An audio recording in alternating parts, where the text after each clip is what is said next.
I'm taking you now to an aeroplane hangar in the middle of a paddock in the Lower North Island. It's where top-dressing pilot John Bargh keeps his plane, used for spreading fertiliser onto nearby hill country farms. He invited me to climb up to take a look at the cockpit, so I did. John's just getting me a stepladder. I wanted to do it the pilot's way, stepping on the wing, but I'm not allowed to. Okay, I'm just climbing up with my microphone, so if you hear microphone noise, that's why.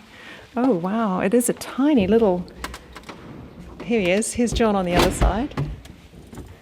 So this is a air tractor built in Texas. It's got a 750 horsepower motor in it. It carries 1.5 tonnes. It cruises along about 130 knots, which is about 250 kilometres per hour. For listeners who don't know about top-dressing planes, they're quite different from your normal small fixed-wing aircraft, aren't they? Yes. You can see it only has one seat for the pilot and another seat in the back there for the loader driver. It's got large wheels on it for a small aeroplane to handle landing on airstrips. Because some of them must be pretty bumpy, are they? There are one or two that are pretty rough, yeah. I've got a little Fergie tractor, and so some of the rough ones I asked the farmer if I can go and plough them up and level them up, and I've done that to 2 or 3 airstrips in the last 5 years. Yeah, and you can be assured of a smooth landing or a smooth takeoff. Yeah, for sure. In the late 1940s, New Zealand was at the forefront of the aerial top-dressing industry. The planes were known as dung dusters, the tractors of the skies. They were the carefree days. Planes took off and landed in any paddock they could get fertiliser trucks to. In 1949 they started loading by hand, but these pioneering days soon passed. Machines were developed to load the planes because farmers were crying out to have their farms dusted with superphosphate and lime. The hills and high country were carrying more stock, and grass was growing where it never had before. A new industry was booming. There were plenty of ex-Air Force types busting to have a go. John Bargh started his career in the late 1970s. And at 71, he thinks he's the oldest left in the business, at least among the very few owner-operators. With his wife Penny, John's been running Bargh and Gardner Aviation from his 29-hectare farm at Kahutara for the past 35 years. And he's coming up to half a century in the air. We're looking out from your place over the valley. Do you top-dress some of those hills over there? Every farm that you can see around here, I've top-dressed it. Can you see any of the airstrips from here? You can see 2 or 3. Aerial agricultural work is notoriously dangerous, and New Zealand saw a spike in accidents at the end of last year. 2 years ago, Penny took on the role of safety manager for the business. The house is essentially our office. I can see him taking off, landing. I mean, I even watch some of the airstrips from here with the binoculars. And I know a lot of them because I've been there. So, yeah, you know all the quirkiness and all the good points of things, all the bad points, yes. John's one of only 4 or 5 one-person operators left in New Zealand, just one of many changes over his 49 years top-dressing. We've gone from looking out the window, eyeballing it, to GPS where it proves where you're going, it gives you guidance, it adds up the hectares as you go, so you know how many tonnes you've done, how many hectares you've done. If you've got the rate right, the hopper door will adjust for the different speeds of the aeroplane. Whereas in the old days when it was manual, we should just set the hopper door up. Yeah, that's about, you'd guess, 250 kilos to the hectare, set it, and if you did a run up the farm and a run back and that worked out right, that's where you left it. We have a map, puts into the computer in the aeroplane, and again adjusts the hopper door to suit those variable rates. If it's a swamp, you don't want fertiliser in a swamp or a river or creek or whatever, and it'll shut off for those kind of things, yeah. And it's marked on the map as well, I guess regulations have changed over the years too, haven't they? Around the environment it has. It's made it in some ways, well, I wouldn't say it's more difficult, but you've got to be more careful, I guess. Even in the old days when it was manually operated, if the pilot, again, was conscientious, you'd shut off for the swamps and the waterways and all that sort of thing. Has the type of fertiliser changed over the years? Mostly for hill country, we just use superphosphate. When I first started top dressing, it was superphosphate or lime. Now we have nitrogen, which the hill country farmers don't tend to use too much. Nitrogen-based fertiliser, DAP, Crop Master, they're extremely expensive. And has the frequency changed over the years? I mean, what are you seeing in terms of farmers requiring your services?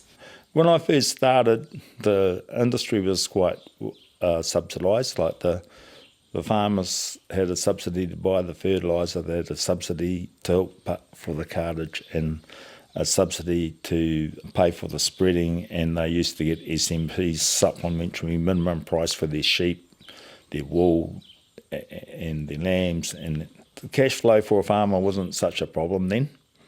And so we used to just go flat out all year round. It was just hard out going for it. Then in the mid-80s we had Rogernomics, who removed all the subsidies, and we had a massive downturn then.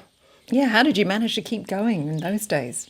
We were in deep trouble financially. I had to get a job. We went 13 months without drawing money out of our wages, out of our business. I had to work on other jobs. Penny got a job working in the garage, pouring petrol and in the grocery shop. And then I used to do anything from relief milking cows, tractor driving, truck driving, pruning pine trees, working in the back of wool sheds, penning up, docking, anything that I could do. And the farmers were really quite good in supporting me in that way. Yeah. And then things turned around? Yeah, and then it slowly turned around. Recent tough times, though, have meant a repeat of those years. We're going through the same kind of thing that we did in the 80s. The farmers just haven't got the money. They tell me that they want to put fertiliser on, but they've got no money to do it. Prices are lifting just at the moment, and interest rates are dropping down, which will be all helping the farmers, but other costs are going up as well. They're still struggling, and we struggle along with them. I had one farmer say to me years ago in the 80s, "You want to try making a living being a farmer?" And I said to him, "Yeah, you want to try making a living out of what farmers have got left over." It's not much, I can tell you that. Our income in the last 12 months has dropped 65%. Our loader driver, we had to put him off. We couldn't keep him on full time. And we are pensioners, so we're living mostly on the pension.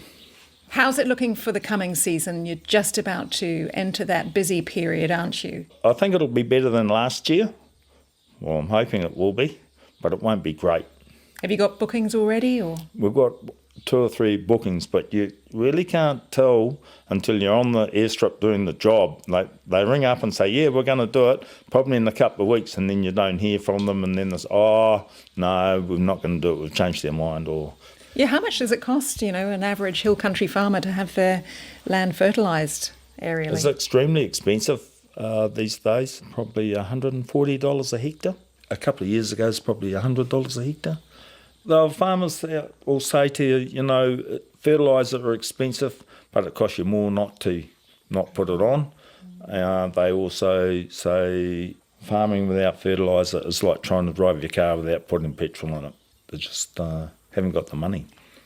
There is a movement, though, isn't there, around what they call regenerative farming and having no inputs, just letting nature take its course and having a longer sward on the grass. Yeah, I think that could work. Is that affecting your business?